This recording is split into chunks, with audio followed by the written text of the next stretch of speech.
we are going to try and see if this will record the audio very well.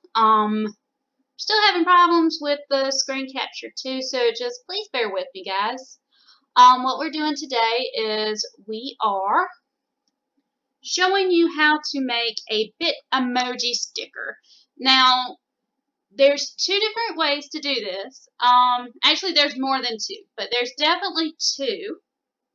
If you want to leave it full color, then you can actually do it as an iron-on, as a sticker. You just need to get rid of the background. If you want to do it as like a vinyl cutout, like you would put on your car or on a window, then that's the way I'm going to show you how to do it today. Now, I'm showing you how to do it in Cricut, but you can also do this in Silhouette. Some paint shops, I think Adobe Paint Shop is a very popular one, but I'm just going to show you how to do this real quick because it's a real easy and simple project. So, what we're doing is we're looking at our Cricut design space. Now, if you're noticed to the left, there's New, Templates, Projects, Images, Text, Shapes, and Uploads. So, we're going to click Upload. Now, these are the images that I have already uploaded, which is a lot, but we're going to upload another image, so click Upload. And from here it will tell you can either drag and drop your file or browse from your computer and pick your file. So we're going to go to Browse, and I saved mine on my desktop so I would have easy access to it. Now, if you're asking yourself how I got a bitmoji of me, it's very simple. You just, like, let's say you want to do it on your phone or your tablet, you download the app, you make it look like yourself, and then they give you the option to save, share, and you can do it that way, or you can do a screen capture, whatever's easiest on you. Now, my image is on the left. If you look to the right, it says simple, moderately complex, and complex. Basically, I'm going to click on each so you can see. And you want to do complex with this one because it has a lot of cartoon detail to it. A lot of them, if it's just like monogram and fonts and stuff like that, you don't have to do it, but with this, you definitely want that.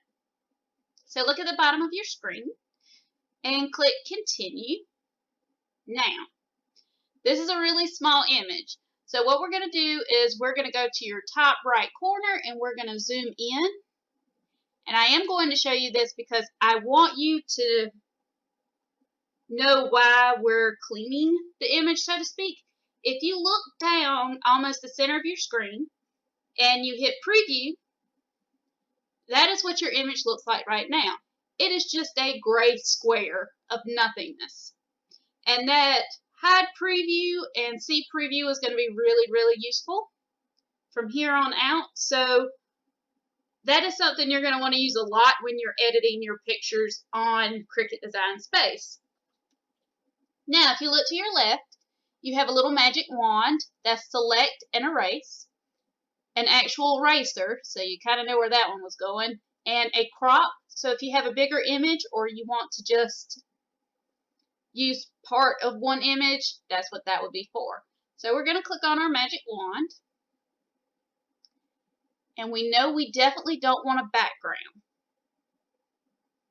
Now you might notice like right where it says hi, that is, you see this little gray spot right here?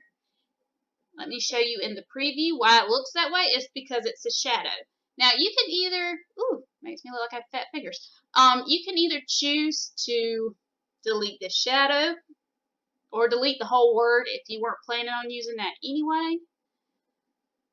So we are going to click the little gray marks that I can see and get rid of that. Alright, now we know we got to get rid of that, and that, and that, and that, and that. Alright, so let's see what we look like now. A little bit creepy. We look creepy because look at this. Look, I have just, there's a lot happening with that face. So, hide preview again. We know we want to see the headband so you can see my hair. We're going to definitely give my eyes some non-creepiness. Clean up the teeth. We definitely want to clean up the shirt. And I will say this, if this is your first time doing it, make sure you choose a very simple image just for your first time doing it. After that, you can do whatever, but the first time I always recommend that you choose a simple image. Alright, so let's see what that looks like. Okay, so my buttons are showing up. Looks like I got some space here and under the arm, and obviously this hello has some issues, and I have a little dot at the headband. Much better than before. Alright, so get that. And I can't tell if I'm actually getting that or not. Yes, I am. And that. Alright, now for like this space right here and this space right here, we are going to want to do that with the eraser. So we're going to come back up here to the left. And I always use the smallest eraser because you see how big the smallest eraser is? It just makes stuff a lot easier. And then I go to preview because that is the easiest way to see these little gray lines. Because those gray lines are not easy to see. And honestly, when you get where you've done quite a few of these, you can see the gray line a little bit better. Oh, actually, I did not think I got all that. You can see the gray line a little bit better, and that will make it easier. Alright. So I'm happy with the way this looks. Right now, it does look a little strange because it is grayscale. You'll see what I mean in just a second. Now, so we go to the bottom and we go to the right corner, and we can either cancel or continue. We're going to continue. Now, as I was referring to before, there is the save and print image on the left, and there's the save and cut image on the right. The reason why we went through this whole cleanup process was to save it as a cut image, to use it on vinyl. If, let's say, you wanted to save it as a print and cut, that would be for making full color pictures, full color iron-ons, magnets, things of that nature, then you would not take all of this stuff out. You would leave the pigmentation, the collar, all that stuff would stay. You wouldn't change any of that. So you honestly would just take out the white in the background. That's it. But we're doing a save as cut image. So we're going to go down or look to your right. You can rename this. Let's just name this Heather. And save.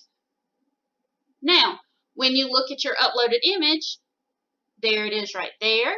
We're going to click on it and look to the bottom right hand corner and click Insert Image. Now, I'm going to make this larger by dragging it so you can kind of see what it looks like when it's done. Once we print this out, this is exactly what it would look like on any color. I did make this one because this is going to go on my craft window outside. So I kind of wanted it to be like friendly and cute. Honestly, I wanted to do the one with Kit Kat sitting on my head, but that one was really, really complicated for a first time video. I didn't want people to think it was too hard to just immediately go into doing it. So this is a simple one, so you can kind of get an idea of how to do it. It also gives you a good idea of how to do a cleanup of an image. And that's about it for this. So If anybody has any questions, comments, future craft future craft projects you want me to do, just let me know below, and I hope everybody has a good day.